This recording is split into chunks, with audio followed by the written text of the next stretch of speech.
Zhao Er saat ini sedang mengumpulkan informasi mengenai Xiao Ho untuk mempermudah mereka melakukan balas dendam nantinya.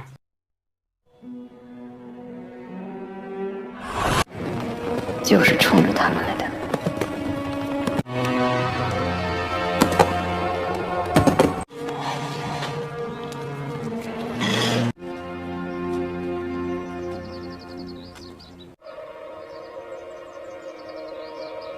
白色。敌人，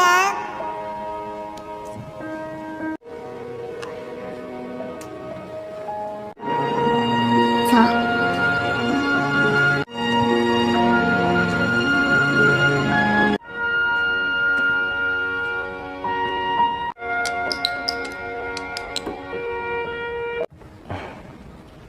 鱼儿，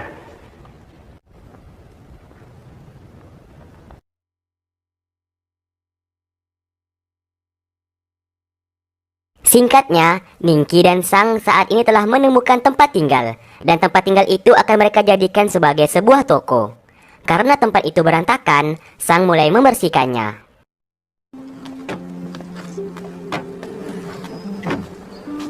Lalu setelah itu, kini toko mereka telah berhasil dibuka.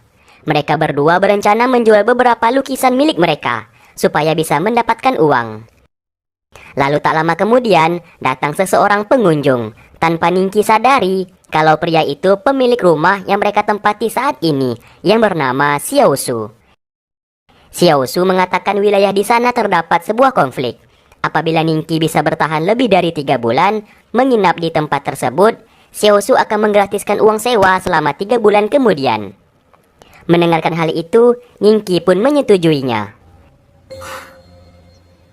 Di istana negara Tang, di sini Liu ingin adiknya itu bekerja sama dengannya untuk membuat ayah mereka menjadi sadar kalau istri kedua dari ayah mereka itu sangatlah jahat.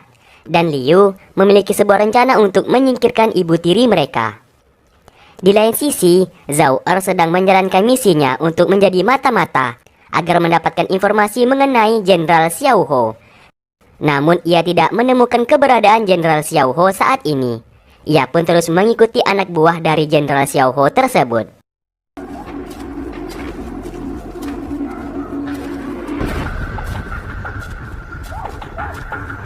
Namun aksinya telah diketahui dan justru ia diserang oleh pasukan di sana. Mau tidak mau ia pun melawan para pasukan dan berusaha kabur dari sana.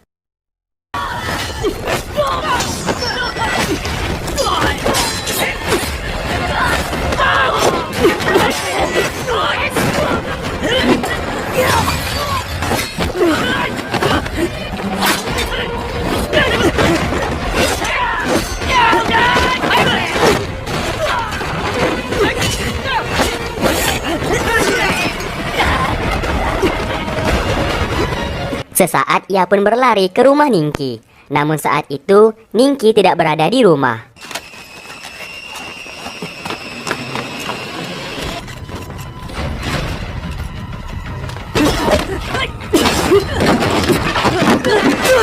Ia yang terluka terus berusaha kabur dari kejaran para pasukan. Salah satu prajurit terkuat yang dimiliki oleh Jenderal Xiao Ho datang ke sana dan berhasil membunuh Zhao Er hingga tewas di tempat.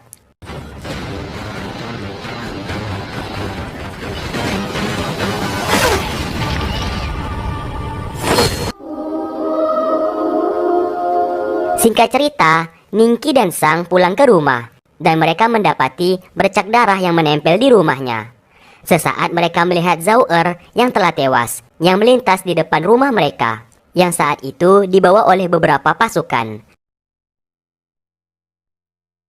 Tentu saja hal tersebut membuat Ningki merasa terkejut, dan ia seperti tidak menyangka kalau sahabatnya telah tewas di sana.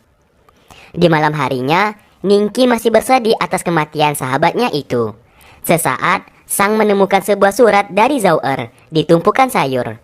Melihat hal itu, Ningki pergi ke lokasi tempat Zhao Er terbunuh. Dari sinilah, Ningki menyadari kalau gerak-gerik mereka telah diketahui oleh Xiao Ho. Dendamnya kepada Xiao Ho semakin membesar.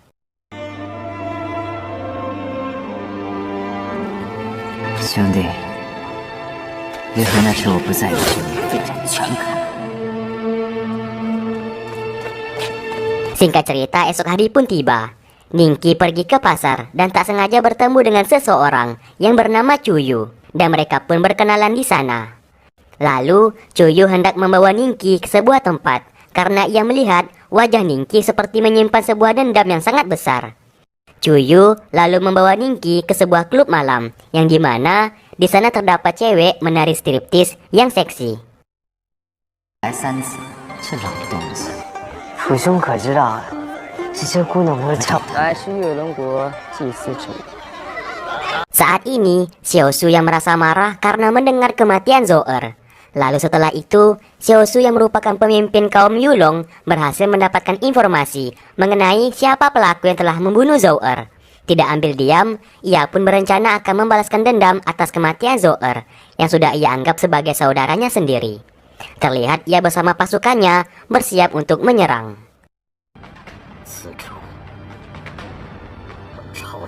Di malam harinya, Ningki mencari informasi dan pergi ke salah satu petinggi kerajaan. Di sana pun ia berhasil menyekap seorang petinggi kerajaan yang bernama Zhang. Ia pun mengorek informasi siapa pelaku yang membunuh Zou'er. Namun Zhang tidak mau mengatakan apapun dan justru berusaha kabur dari sana. Dan pada akhirnya saling kejar pun terjadi.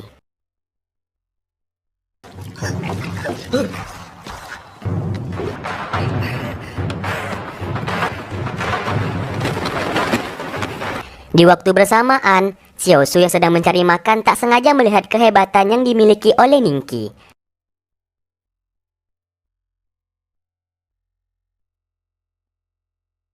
Ia pun berencana untuk mengajak Ningki bergabung dengannya untuk melawan orang yang telah membunuh Zou'er. Apesnya, Zhang yang hampir berhasil kabur tidak sengaja tersandung dan langsung tewas di sana dan mati konyol.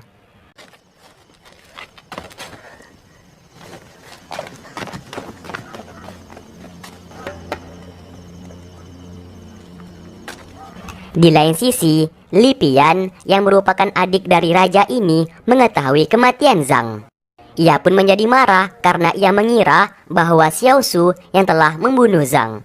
Karena sewaktu Zhang meninggal, Xiaosu kebetulan berada di sana dan Xiaosu dituduh sebagai pembunuh. Sedikit info, Li Pian ini merupakan adik kandung dari raja. Di malam itu, Xiaosu menghampiri Ningki. Kedatangannya tersebut membuat Ningki menjadi bingung. Di sini Xiaosu meminta bantuan kepada Ningki untuk bekerja sama dengannya melawan orang yang telah membunuh Zou'er. Karena Xiaosu membutuhkan orang yang hebat di sampingnya. Sesaat, Ningki menanyakan kenapa Xiaosu meminta dirinya untuk membantunya. Xiaosu menjawab kalau ia telah melihat kehebatan Ningki kemarin malam. Di saat Ningki kemarin sempat mengejar salah satu petinggi kerajaan Tang yang saat ini telah tewas. Ia mengatakan Li Pian, adik kandung dari sang raja, telah menuduhnya membunuh Zhang karena di waktu bersamaan ia berada di sana di saat Zhang tewas. Akhirnya, Ningki pun menyetujui permintaan tersebut karena Zou'er juga merupakan sahabat darinya. 天下第一大帮的帮主都这么谦虚啊！准备一下吧，我到对。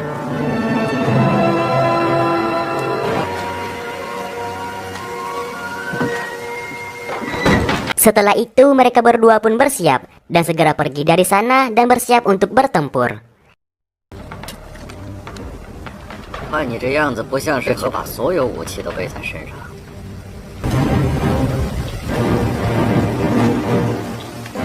Di perjalanan, mereka pun dihadang oleh beberapa pasukan, dan pasukan ini merupakan suruhan dari Li Pian yang ingin membunuh Xiaosu, karena Xiaosu dianggap telah membunuh petinggi kerajaan, yaitu Zhang. Pertempuran pun tak dapat terelakkan. 漕运替户部外围看场子。如今，朝廷的贵人们，我最讨厌在家门口打架。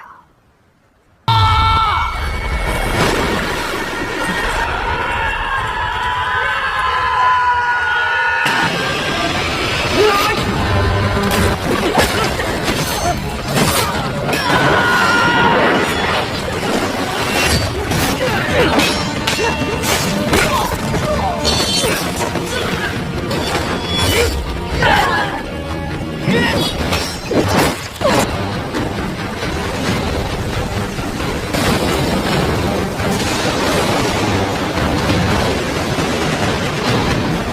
Sesaat, Ningki yang melihat kehebatan dari Xiaosu mulai menyadari bahwa Xiaosu bukanlah orang biasa. Terlihat, Xiaosu menggunakan kemampuan berpedangnya dan melibas habis seluruh musuh di hadapannya.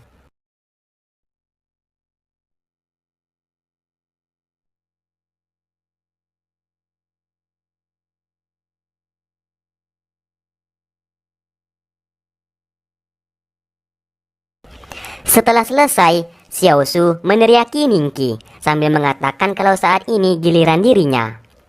Ningki dengan kemampuan berpedangnya mulai unjuk gigi dan melibas habis musuh di depannya, dan pertarungan epik pun terjadi.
Singkatnya, setelah berhasil membunuh seluruh pasukan, kini mereka tiba di depan rumah orang yang telah membunuh Zhao Er, dan orang yang membunuh Zhao Er bernama Ziying.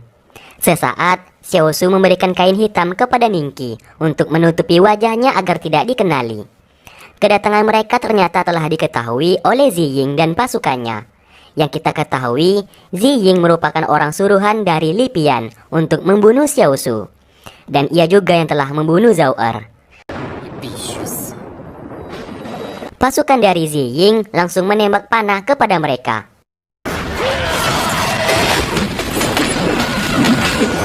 Ningki yang sudah bersiap untuk melawan, tiba-tiba sesaat terdiam karena melihat Xiaosu mengeluarkan kekuatan sihirnya dan menahan seluruh anak panah tanpa menyentuh sama sekali. Hal tersebut lagi-lagi membuat Ningki merasa terkejut, dan ia mengetahui seorang cantrik memang sangatlah kuat.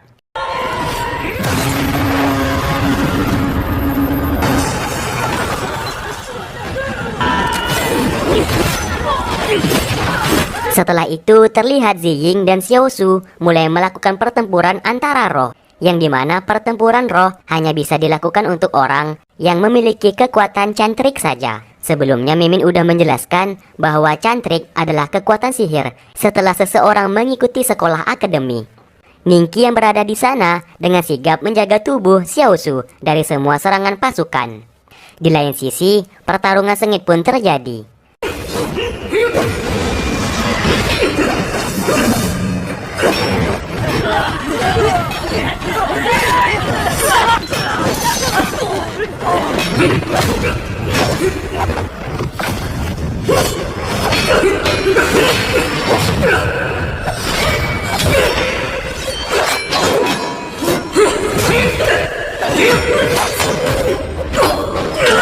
Dan pada akhirnya, Xiaosu berhasil membunuh Ziying, dan ia pun kembali ke tubuhnya. Singkatnya, kini mereka berhasil membalaskan dendam kematian Zhao Er, dan setelah itu mereka pun pergi dari sana.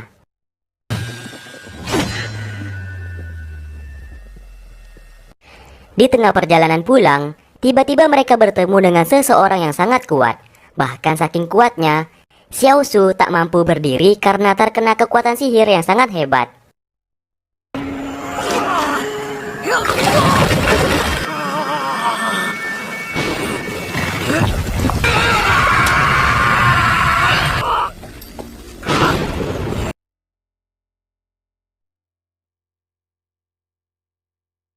Ningki mencoba menyerang orang yang berada di dalam kereta tersebut, dan ia pun melepaskan anak panahnya. Namun, satupun anak panah yang ia lepaskan berhasil ditangkis oleh orang yang berada di dalam kereta tersebut.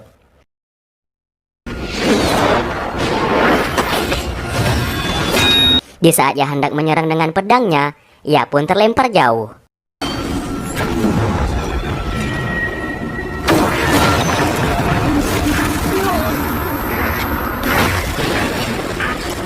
Ternyata orang tersebut adalah Wang Ji, salah satu anak buah dari Li Pian. Dan Wang Ji ini merupakan salah satu petinggi kerajaan. Atas perintah dari Li Pian, ia pun hendak membunuh Xiao Su.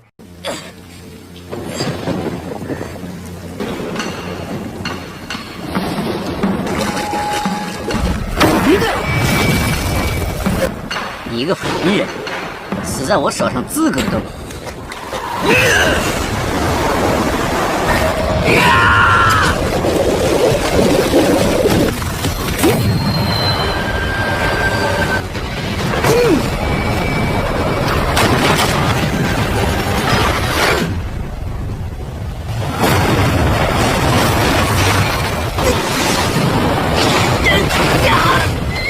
Namun tiba-tiba, ia dihentikan oleh seorang kakek legend yang super duper kuat.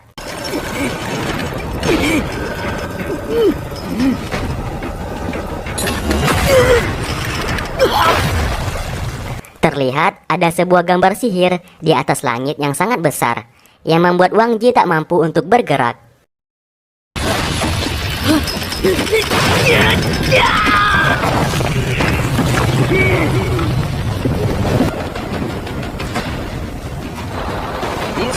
Ternyata kakek legend ini salah satu master yang berada di sekolah akademi. Dan si kakek legend meminta Wang Ji untuk berhenti. Dan ia pun membawanya pergi dari sana.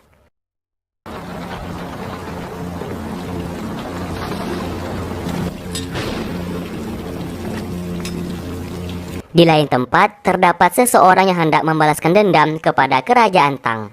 Dan ia bernama Ming. Ming merupakan satu-satunya orang yang selamat akibat insiden saat dulu. Diceritakan, kerajaan Tang sudah membunuh habis seluruh penduduk dan pasukan kerajaan Yan. Dan ia beserta salah satu saudaranya berhasil selamat pada waktu itu. Dan saudaranya itu adalah Long Qing yang kini berada di Istana Siling. Dan ia sendiri saat ini sedang mengatur sebuah strategi untuk membalaskan dendam kepada kerajaan Tang. Dan ia berniat membunuh raja dari negara Tang. Singkat cerita, semua kedok yang dilakukan oleh Li Pian sudah diketahui oleh sang raja. Di sana sang raja memarahinya karena sudah melakukan tindakan yang tak pantas. Kita pun dibawa flashback ke masa lalu, yang ternyata saat dulu Li Pian sangat iri kepada sang kakak karena ia hanya diberikan pedang surga oleh pemimpin raja negara Tang terdahulu. Sedangkan Zhong Yi diberikan sebuah tahta dan dijadikan pemimpin kerajaan Tang berikutnya. Mendengarkan hal itu, Li Pian sangat marah dan iri dengan sang kakak. Maka dari itu, Li Pian melakukan tindakan yang tak seharusnya demi merebut kursi kepemimpinan kakaknya. 是父王赐给我的。夫子问你，你却一心想要拥有，这也是夫子学我。 Di lain sisi, Ningqi dan Xiao Su saat ini semakin dekat satu sama lain. Xiao Su mengangkat Ningqi sebagai saudaranya. Ia pun mengatakan ia yakin Ningqi di masa depan akan menjadi lebih kuat dan mampu menggunakan kekuatan sihir sama sepertinya. Ningqi menjawab maka dari itu ia akan berusaha keras untuk masuk ke sekolah akademi di kerajaan Tang, supaya semua keinginannya bisa terwujud. Singkatnya, esok hari pun tiba. Terlihat Long Qing masih berkelana untuk memenuhi misi dari Istana Siling untuk mencari putra neraka yang hingga sampai saat ini belum kunjung ketemu. Ningqi di saat itu dibawa ke dalam istana kerajaan dan dirinya hendak dijadikan pasukan gelap sebagai tanda terima kasih Xiao Su karena sudah membantunya kemarin malam. Di waktu bersamaan, sang raja sangat marah kepada Li Pian dan ia juga memarahi seluruh petinggi di kerajaan karena sudah mau membantu Li Pian, adiknya itu, untuk membunuh Xiao Su. Dari sinilah sebuah fakta mengejutkan kalau Xiao Su merupakan kaum Yulong, yang dimana kaum Yulong ini diciptakan oleh sang raja sendiri. Gunanya kaum Yulong yaitu untuk memastikan kesejahteraan rakyat, dan Xiao Su ditugaskan untuk mencari informasi mengenai rakyat di negara Tang, dan informasi itu akan ia ketahui berkat Xiao Su. Dan ketua dari kaum Yulong ini adalah dirinya sendiri, tak lain dan tak bukan adalah sang raja. Tentu saja hal tersebut membuat semua petinggi merasa terkejut, terutama Li Pian yang kemarin malam sempat ingin membunuh Xiao Su. Di sana Li Pian mengaku bersalah dan ia tak akan mengulangi kesalahan yang sama. Dan ia berjanji akan mengubah sikapnya.